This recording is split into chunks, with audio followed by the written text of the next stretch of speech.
Welcome back to Good Things Utah, everybody. It's a Thursday, and we are live at the first day of the Utah State Fair. And joining us now for this sponsored interview with a look at everything you can do here at the fair is Nikki Kish, who's the Deputy Executive Director.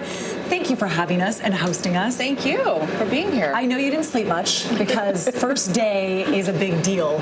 Tell us about this year and what's different. Yeah, so we have so much to see. I think a lot of people will notice the immediate difference when they walk in. We've already heard comments about it looks different, it feels different. We've got new layouts. We have some amazing entertainment this year. We haven't had our racing pigs for 4 years, and we've got them back. So a different company, but a really, really fun show that everybody loves, crowd pleaser, crowd favorite. They also are doing racing goats. So, and then we've got all our arena concerts happening again with the Bullfrog Concert Series. So, I mean, there is, as always, there's tons and tons of stuff to do at the fair. What did you want to do this year that is different, but still preserving the old feel?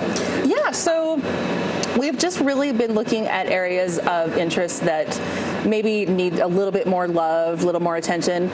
We have a huge Navy display that's going to be coming in this year to celebrate Navy Week. We will be landing a helicopter, one of the gigantic Navy helicopters on Sunday in the fair, which will be really interesting. We have our entertainment lineup is just incredible. We've got more animals in our livestock barns than we've had for a long time. Just a lot of really, really exciting, fun things that we're just thrilled. Nikki, going back to your roots, really the agriculture part of it with the animals, as if goats aren't cute enough. We're going to race them. But I will say the layout is very different in terms of even just getting into the parking lot. I love the streamlining of it. Great. So that's hopefully going to cut down on some of the crowds. Yes. Right? And getting into the park. We are really working hard on parking because we are very aware that, you know, we are an urban fair, so it's a little bit harder to get people in and out. So we really encourage people to use the track system. We've got a remote parking lot that we'll be using on the weekends down on Redwood Road.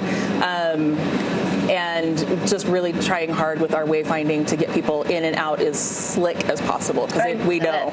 Nikki, you're wearing the theme this year on your T-shirt. Dream makers where dreams come alive. How did you come up with that, and what does it mean for everybody out there? Sure. So we actually came up with this because we acknowledge that there are hundreds of thousands of people over the years that have done amazing art and brought in to compete and win that blue ribbon. We've got the animals that come and compete for that blue ribbon, and we just really wanted to acknowledge those people, those makers, if you will, that are out there making things happen and creating artwork. And we really want to encourage people to look at next year. Our art entries are over, but look at next year and I have been doing this art for a long time, and I want to win a blue ribbon, and they're on display in all of our buildings.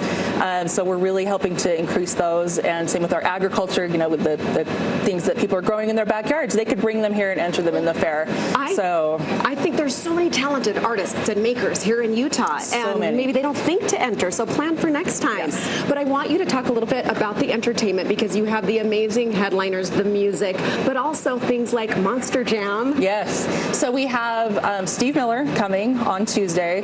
We've got the 80s Rock Invasion, which is all of our favorites from the 80s that we remember, Rat and Great White. There's 5 that are coming with that show, so it'll be a long show, but it's going to be amazing for anybody that needs a throwback moment. And then we've got Lee Brice, our country artist, on Thursday, and then on Friday we have Young Gravy, which is our attempt to reach out to the younger crowd, because this is a type of music that we haven't done here before, or to try to really bring in those younger kids, because we realize that they should be enjoying the fair as well. That's so true. 11 days of fun. It kicks off today. Are you all ready? The fair is here. The fair is here. Whether we're ready or not, we are ready. Here we go. 2 hours to go. You got that. 3 hours. 24 hours worth of work that will get done in 2 hours. Thank you, Nikki. Thank you for all the hard work you have put in to making this tradition so wonderful. All right, thanks again to the Utah State Fair for sponsoring this segment.